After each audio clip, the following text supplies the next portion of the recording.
today we're going to read Alice's Adventures in Wonderland, Chapter 12, Part 1. Alice's Evidence. Let's start. "Here!" cried Alice, quite forgetting in the flurry of the moment how large she had grown in the last few minutes. She jumped up in such a hurry that she tipped over the jury box with the edge of her skirt, upsetting all the jurymen in the heads of the crowd below. There they lay, fidgeting about, reminding her very much of a globe of goldfish she had accidentally upset the week before.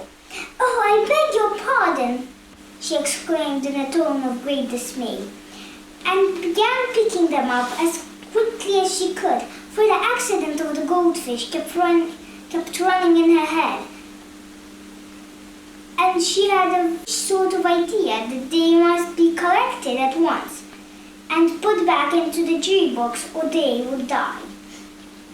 "The trial cannot proceed," said the king in a very grave voice, "until all the jurymen are back in their proper places. All," he repeated with such great emphasis, looking hard at Alice as he said so.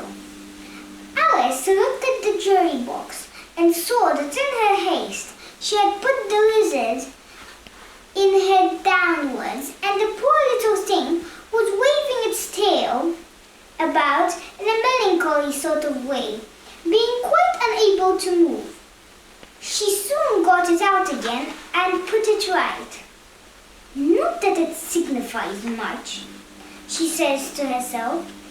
"I should think it would be quite as much use to try one way up as the other." Soon as the jury had a little recovered from the shock of being upset, and their slates and pencils had been found and handed back to them, they set to work very diligently to write out a history of the accident. All except the lizard, who seemed to be much overcome to do anything but sit with its mouth open, gazing up into the roof of the court.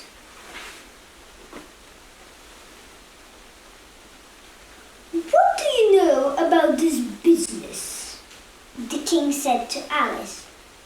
"Nothing," said Alice. "Nothing whatever?" persisted the king. "Nothing whatever," said Alice. "That's very important," the king said, turning to the jury. The jury were just beginning to write down this on their slates when the White Rabbit interrupted. "Important, your majesty means, of course," he said in a very respectful tone, but frowning and making faces at him.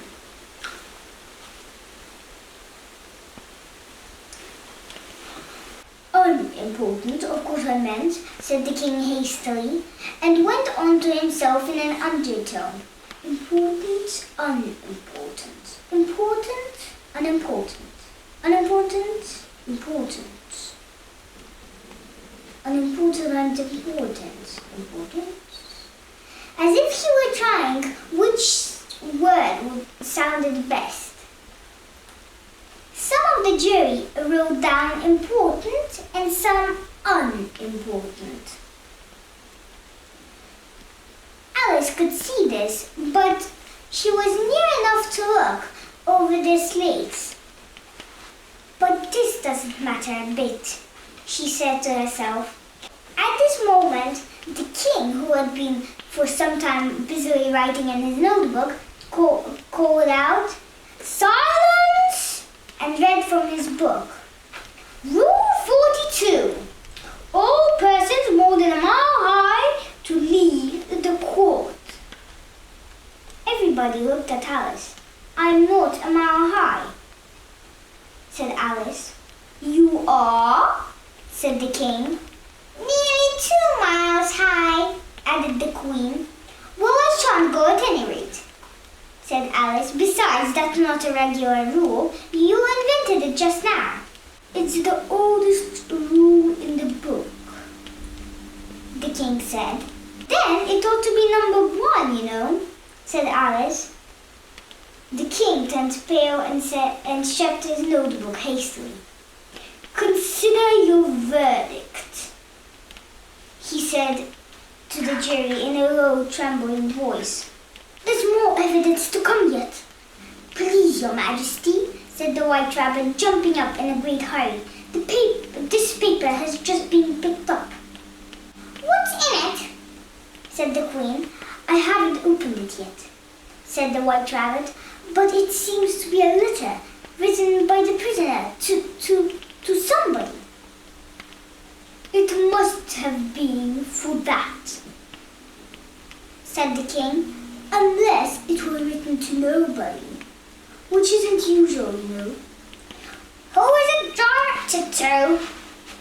said one of the jurymen. "It isn't directed at all," said the White Rabbit. "In fact, there is nothing written on the outside." He unfolded the paper as he spoke and added, "It isn't a letter, after all. It's just a set of verses." "Are they in the prisoner's handwriting?" asked another of the jurymen. "No, they're not," said the White Rabbit. "That's the queerest thing about it." All the jury looked puzzled. "He must have imitated somebody else's hand," said the Griffin. The jury all brightened up again. "Please, Your Majesty," said the Knave, "I didn't write it, and you can't prove I did. There's no sign at the end." "If you didn't sign it," said the King, "that only makes the matter worse. You must have meant some mischief, or else you'd have signed your name like an honest man." There was a general clapping of hands at this. It was the first really clever thing that the King had said that day. "That proves his guilt," said the Queen. "It proves nothing of the sort," said Alice. "Why, you don't even know what they're about." "Read them," said the King. The White Rabbit put on his spectacles. "Where shall I begin, please, Your Majesty?" he asked.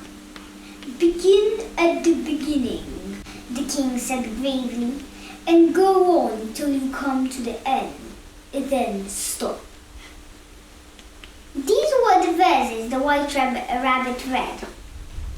"They told me you had been to her and mentioned me to him. She gave me a good character, but said I could not swim. He sent them word I had not gone. We know it to be true.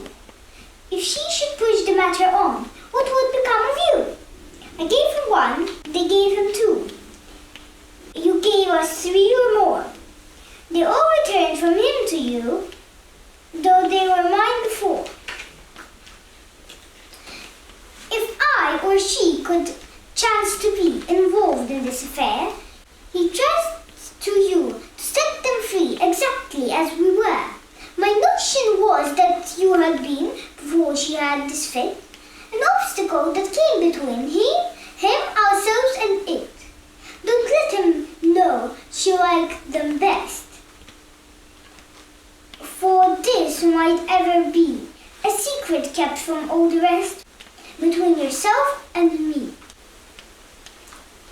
Thanks for listening, and don't